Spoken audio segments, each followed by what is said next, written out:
souhaiter à tous, au nom de notre conseil départemental, mes meilleurs vœux pour cette année 2015.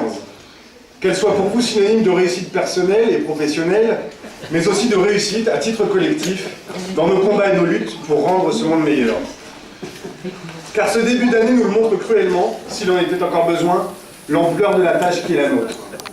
Plus que jamais, nous avons besoin de solidarité et de fraternité. Pas pour se replier sur nous-mêmes, mais au contraire, pour affronter cette réalité, tellement à l'opposé de ce pourquoi nous nous battons, de notre idéal, de notre vision de ce que devrait être le monde. L'immonde attentat qui a frappé le journal Charlie Hebdo, puis ceux qui ont suivi, nous rappellent les terribles conséquences de la politique de classe menée en France depuis trop longtemps. 17 personnes assassinées, dont certains de nos compagnons luttent de longue date, par des fanatiques au nom d'une idéologie fascisante qui ne se reconnaissent pas dans les valeurs de la République. Ces événements ont profondément choqué le pays tout entier. Et le soir même du 7 janvier, dans toutes les grandes villes de France, les gens se sont rassemblés pour dire leur stupeur, leur émotion et leur soutien à la liberté d'expression. Puis, samedi et surtout dimanche, ont eu lieu les grandes marches citoyennes, les plus grands rassemblements depuis la Libération. 1,5 à 2 millions de personnes à Paris, et dans les Yvelines, 8 000 à Rambouillet, 5 000 à Versailles, et j'en passe. Mais après ces moments d'hommage, il convient que l'émotion fasse place à la réflexion. Plus de 4 millions de Charlie en France. C'est impressionnant, mais qu'est-ce que ça veut dire? Une fois la marche passée, qu'est-ce qu'on fait? Je crois qu'il nous faut prendre le temps d'analyser à froid la signification de ces grands rassemblements. On nous a parlé bien sûr d'un mouvement spontané, d'une France debout, de l'Union nationale, des citoyens en marche. Alors certes, les citoyens sont venus très massivement, et on a tous ressenti qu'il s'exprimait dans la population un immense besoin de se rassembler, de faire quelque chose. Réaction saine et salutaire s'il en est. Mais n'oublions pas que c'est à l'initiative des partis de gauche, réunis à l'Assemblée nationale, et de l'intersyndicale qu'est sorti le premier appel. Le gouvernement, y voyant sans doute une bouée de sauvetage, s'en est rapidement saisi, transformant insidieusement l'appel à la mobilisation pour défendre les valeurs universelles de la République en un appel à l'Union nationale.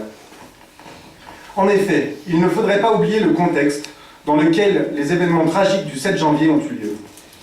L'ambiance, depuis quelques mois, est particulièrement nauséabonde, quand un racisme ordinaire se répand et se banalise.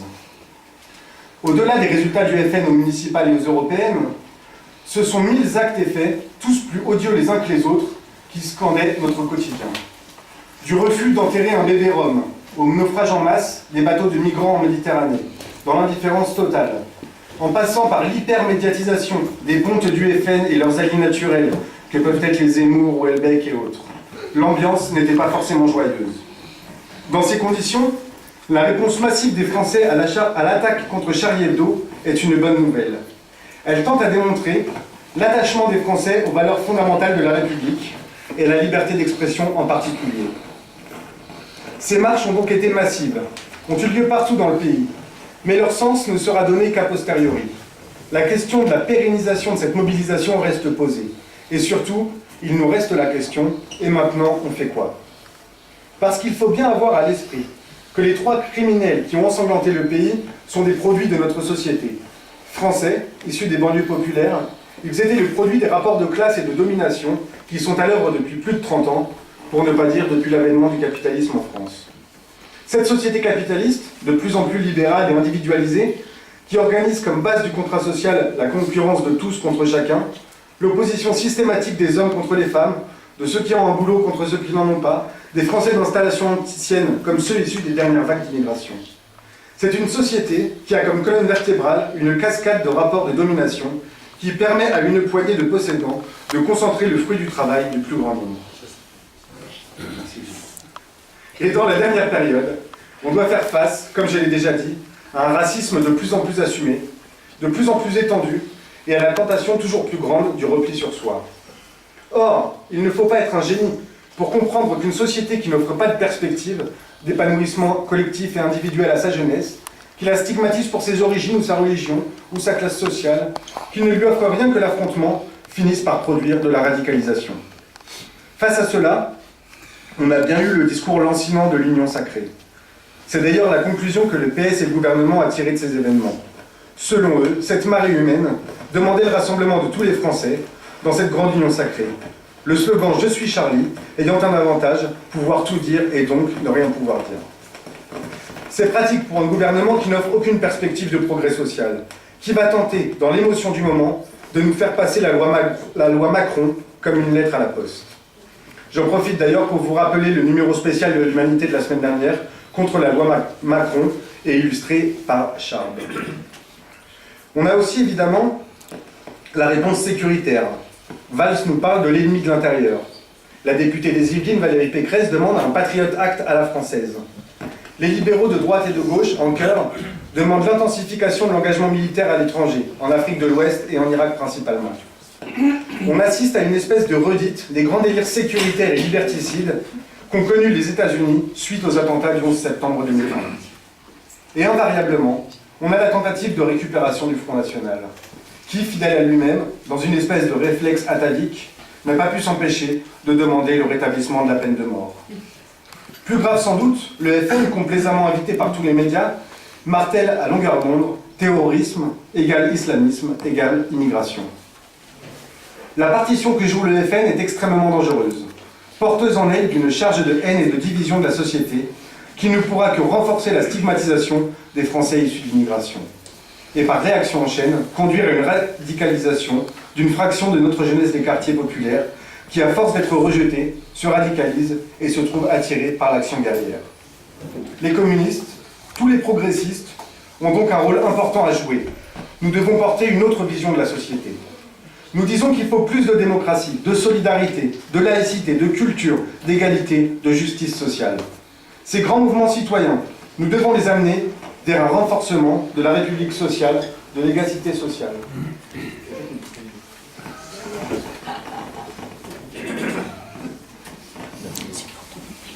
Merci beaucoup. La première des insécurités, c'est celle du chômage et des bas salaires. Mais c'est aussi le renforcement des services publics. Les services publics sont le ciment de la République, en ce qu'elles créent le lien social indispensable à la vie en société.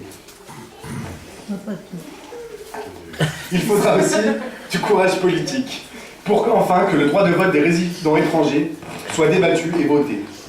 En effet, comment se sentir citoyen quand ceux qui sont sur le territoire depuis des années travaillent, paient des impôts et n'ont pas le droit de s'exprimer par le vote? Enfin, une nouvelle insécurité voit le jour. C'est la baisse des dotations aux collectivités territoriales. Collectivités qui jouent un rôle décisif dans la réduction des inégalités. La réponse urgente que demandent les communistes, c'est plus de démocratie. Charlie Hebdo, si lourdement frappé humainement, était au bord de la faillite, comme nombre d'organes de presse. Défendre la liberté d'expression, fondement s'il en est de notre démocratie, c'est aussi soutenir les organes de presse qui sont menacés d'asphyxie financière, comme notre journal L'Humanité. La liberté d'expression, c'est aussi soustraire les journaux de la domination des puissances de l'argent. À ce propos, quelques jours avant son assassinat, Charb avait rencontré Pierre Laurent et les députés communistes pour leur demander de porter une loi afin que l'État soutienne la presse. Les élus communistes déposeront donc dans les jours qui viennent l'amendement Charb pour soutenir la presse. Heureusement, ce mois de janvier est aussi marqué par des événements positifs. Après plusieurs mois de combat, les combattantes et les combattants kurdes de Kobané viennent de chasser l'organisation de l'État islamique, Daesh, et de libérer la ville.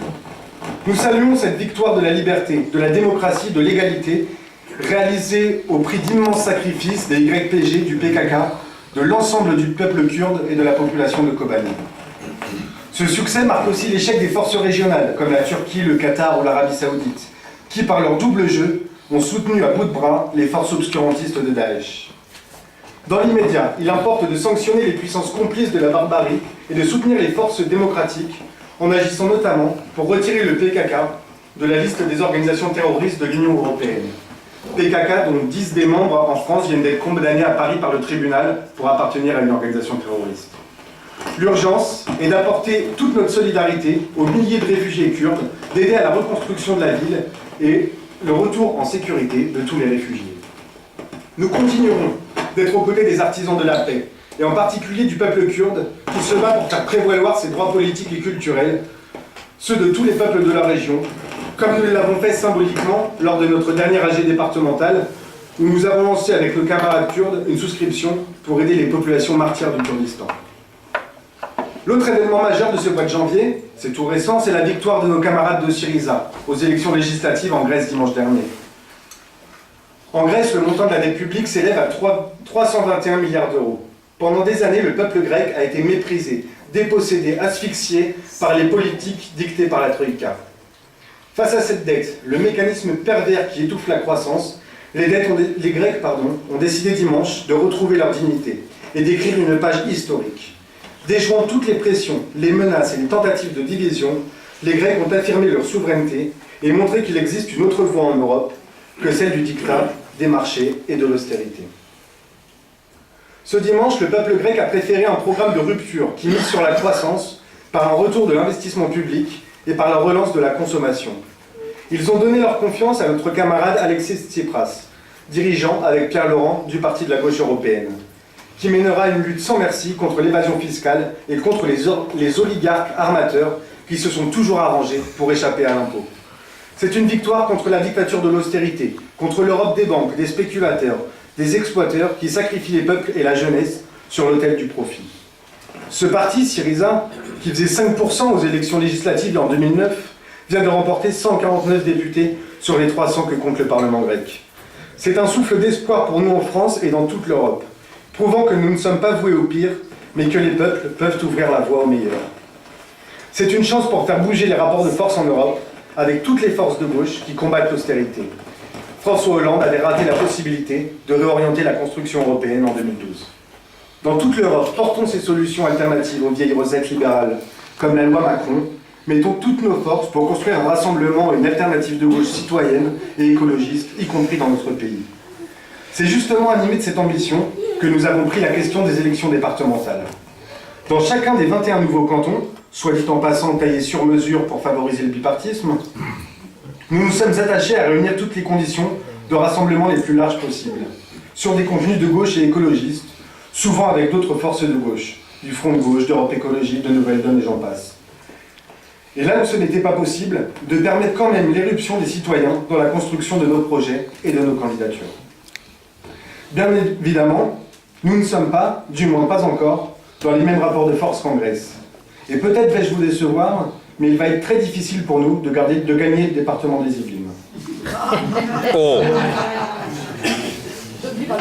Oh. Je suis désolé. Mais il faut qu'on voit un pour Néanmoins, nous partons à ces élections avec des objectifs ambitieux. Premièrement, faire partout progresser nos candidats et utiliser cette campagne pour amplifier l'idée que d'autres choix politiques sont possibles dans les Yvelines, en France et en Europe. La deuxième ambition est évidemment de préserver ou d'augmenter notre nombre de conseillers généraux. Nous avons un sortant, notre camarade Jacques Saint-Amand à Limay, qui a décidé de ne plus être élu après des années au service des citoyens et des travailleurs de ce département. Mais malgré un nouveau découpage qui ne nous favorise pas, nous pouvons conserver le canton de Limay. Nous pouvons aussi, dans d'autres cantons, que je ne citerai pas par pure superstition, créer la surprise en étant en tête de la gauche au premier tour. C'est fort, Versailles. C'est fort de cette dynamique et de ces ambitions que notre fédération débute cette année 2015. L'année 2014 a été une année de paradoxe pour notre fédération, où nous avons vécu des moments très difficiles et d'autres plus heureux. Difficile au moment des élections municipales, où, comme l'ensemble de la gauche, nous avons vu notre nombre d'élus reculer, avec notamment la perte de la ville d'Achères, et je salue mon camarade Alain, qui était par là tout à l'heure, à qui je transmets vraiment mon amitié dans les moments très difficiles que vivent les communes d'Achères en ce moment, mais aussi en réussissant à nous maintenir à la Verrière et à Limay, et en réussissant l'exploit de faire élire notre camarade Michel Lebouc à Magnanville, ville historiquement dirigée par le Parti socialiste. Une année difficile au moment des élections européennes, où nous avons eu la douleur de voir le FN se hisser en tête dans de nombreuses villes de notre département, mais au cours desquelles nous avons aussi réussi à augmenter très significativement les résultats du Front de gauche sur le département, du fait d'une véritable campagne de terrain où nous avons fait progresser l'idée du besoin d'une alternative à l'austérité. Cette année a été marquée par de fortes mobilisations dans nos sections. Au moment des élections, je viens d'en parler, mais aussi à l'occasion d'initiatives fortes et populaires, sur la Palestine, sur les moyens des collectivités territoriales, sur l'austérité, des moments forts aussi d'éducation populaire avec de nombreuses conférences et débats publics. C'est entre autres grâce à cette dynamique militante que le PCF s'est renforcé au cours de cette année. Renforcé en force militante, avec notre plus grand nombre d'adhésions depuis très longtemps, même plus qu'en 2012, qui fut pourtant une très bonne année. Ce n'est pas rien. Dans une période où l'on dit que les citoyens rejettent massivement la politique et les partis, des hommes et des femmes ont fait le choix de nous rejoindre. Des jeunes, des syndicalistes ou des associatifs qui veulent prolonger leur engagement militant en y donnant des perspectives politiques. Nous nous sommes renforcés aussi en termes de structuration, avec un renforcement de plusieurs bureaux de section, avec la mise en responsabilité de jeunes dirigeants. Renforcés aussi par une prise de conscience plus importante du rôle des finances dans le fonctionnement de notre fédération. Vous le savez, la situation financière post-élection municipale de notre fédération était critique. Cela s'explique notamment par la spécificité de notre parti et sa règle de reverser les indemnités d'élus.